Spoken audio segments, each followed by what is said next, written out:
John's Random Recaps. Hi, welcome back to John's Random Review. Right then, another job on. This is a bit of a recap video. This is it's a Bosch submersible pump, 18 volt, that I bought. I think I did the video about a year ago, maybe not quite. And I didn't actually go into how I actually converted it from a Bosch submersible pump to a Makita one. And I got reached out by a guy called Chris, really nice bloke, and he asked me, he said to me, well, I want to do something like this, but I don't know how you did it. And I thought, bloody hell, I can't remember how I did it, and I didn't put on the video how I actually built it. So in this video, we're I'm gonna fucking try and remember how I did it. It's not that involved really, but I can't remember how I did the wiring. So quick overview.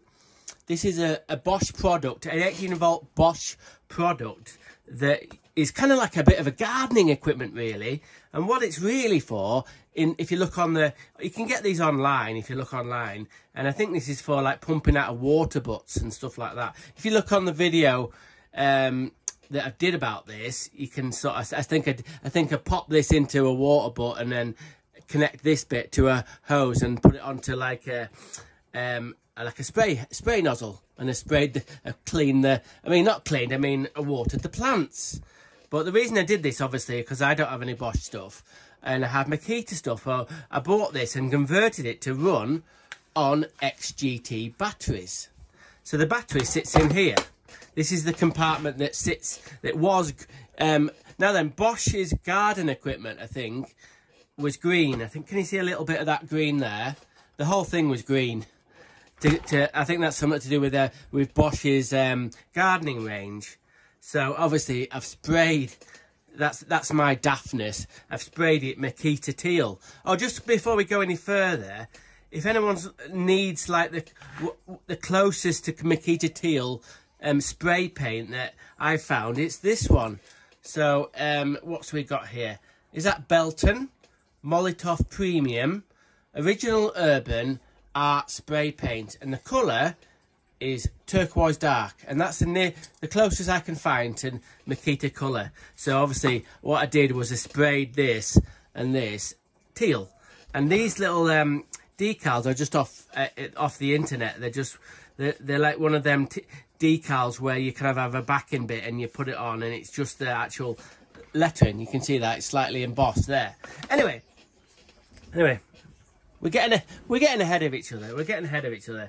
What I had to do what I did, and not saying that it's the right or wrong way to do it, what I did to convert it was, in here was where you'd put the Bosch battery connector. And I cut that out and put this in, which is actually a Makita 18 volt LXT USB charger. And what I did was, actually, it's a little bit of roughness there, a bit of rough there. I cut a section out and sat this in it, and I'm going to take this apart again to try and remember how I did the wiring. Now, what it was, when the original the Bosch one, you get it from without fucking about with it, it has an on-off switch here. That's how you can control it. I've sprayed over that. Now then, you might be thinking, well, how the bloody hell are you going to get it to work? Well, here, you can see here, is a little micro switch. You might be able to hear it. So when you shut the cover, that's how you get to turn on. So I've sort of like circumvented or got round some of the circuit boards inside. I think I did that. So to make it like a bit of smoke and mirrors, to make it look like a Makita submersible pump, which Makita don't make. And this gets used at work. I've actually brought this back from work, so people at work use it. The only kind of hint that you might, if you didn't know it wasn't a Makita one, is this. This is the Bosch emblem there. That's on all their stuff. And actually, it's funny this, because that symbol, it looks like at the end of an SDS drill bit. So they've kept that. That's the Bosch symbol. We're fitting some new boilers, and on the front of the boilers, they've got that symbol. So, and then here, I think it said Bosch, and I've actually got rid of that for silliness. So anyway, and oh, an actual submersible pump, obviously I've sprayed it. And at the top here, it has a 3/4 thread here. So what I wanted to do is run a 3/4 hose off this. So this fitting here is a 3/4 female iron to 22mm copper or 22mm plastic, and this is a Hep 2O fitting, a push fit fitting. So what you could either, if you wanted to do what I did, you could either use something like this, or it actually comes with a connector to a 1/2-inch hose pipe. If that was all right with you just to use a 1/2-inch one, I've converted it to 3/4, but you can do just to run a hose pipe off it. But if you didn't have that fitting, you could use a compression one. So anyway, what we're going to do now, I'm just going to take that to bits, and then I'll come back to you in a minute, and I'll try and remember what I did. All right, Chris? Right, we're in. There's a couple of screws in the top of the body there.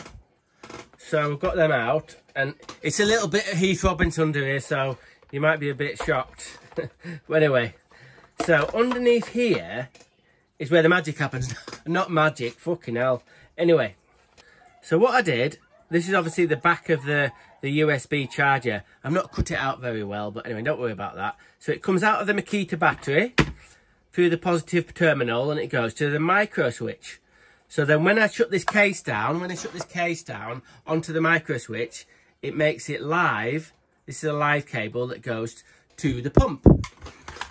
And then this is just the neutral cable that goes back on to the neutral terminal.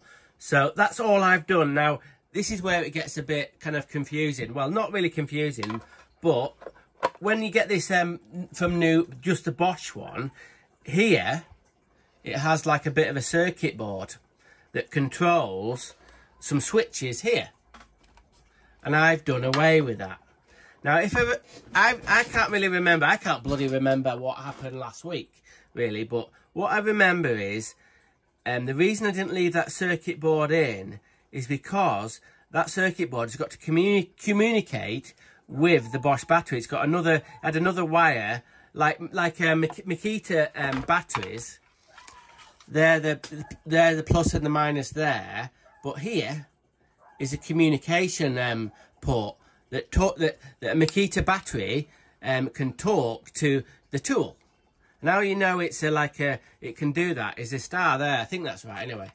Anyway, so I figured that if I put a Makita battery straight onto the circuit board, it wouldn't know. The Makita battery wouldn't be recognised by the Bosch circuit board. Now, I don't know that for a fact, whether it still would have worked. But anyway, I got rid of the circuit board in here and went straight from the terminal straight through the micro switch and straight to the pump. So if you're happy, if you wanted to do this and you were happy about it just working on the micro switch, and it does bloody work, I'm telling you muckers, it works absolutely fine. This is the micro switch.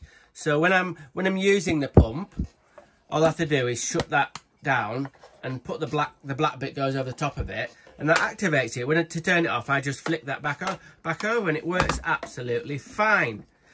So, Chris, I hope this has been some help. If you want to do this, I'm very honoured, honestly, that someone would want to copy my daft things on YouTube.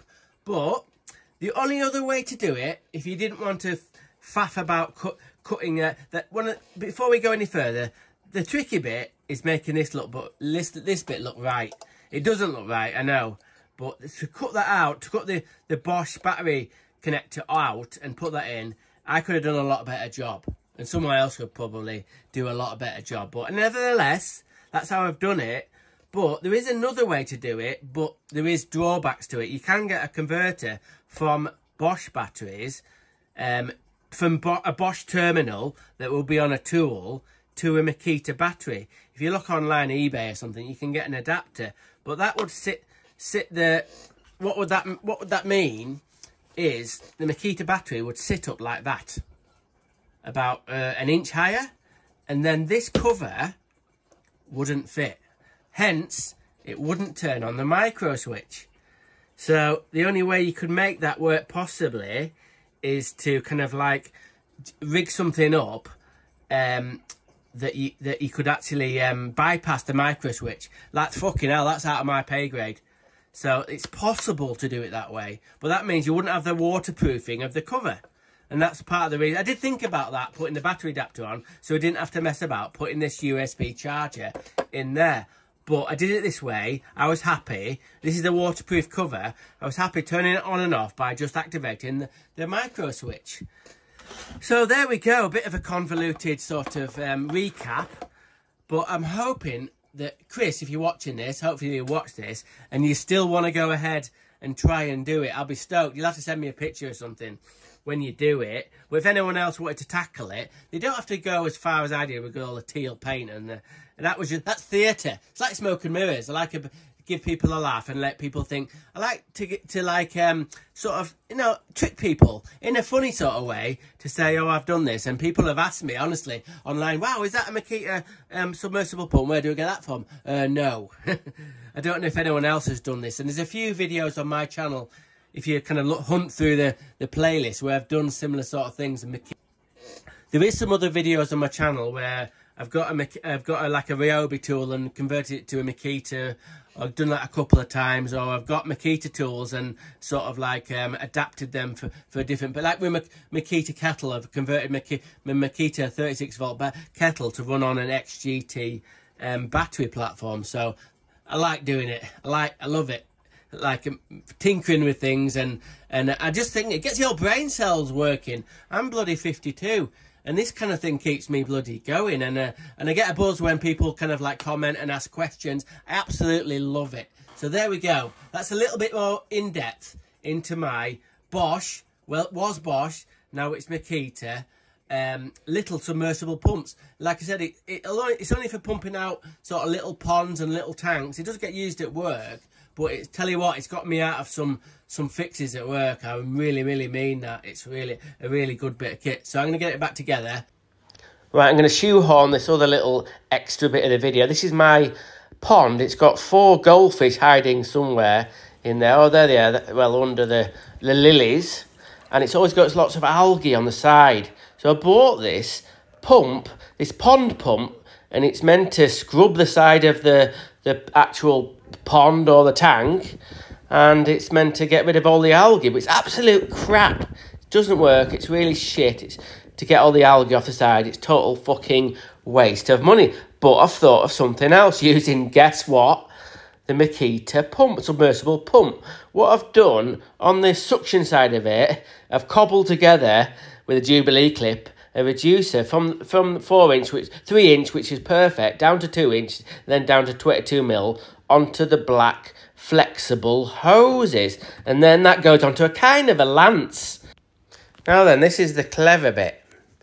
At the end of the black hose, I've got this little lance with a wire brush, and the wire brush has got like holes in it.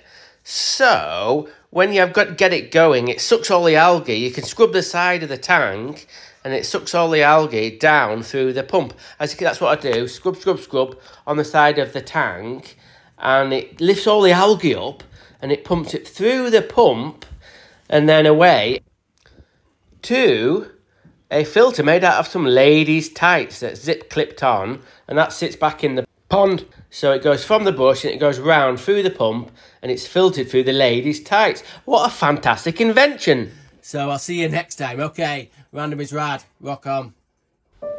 Thank you for watching my video. My heart is full of joy. So please, if possible, please subscribe.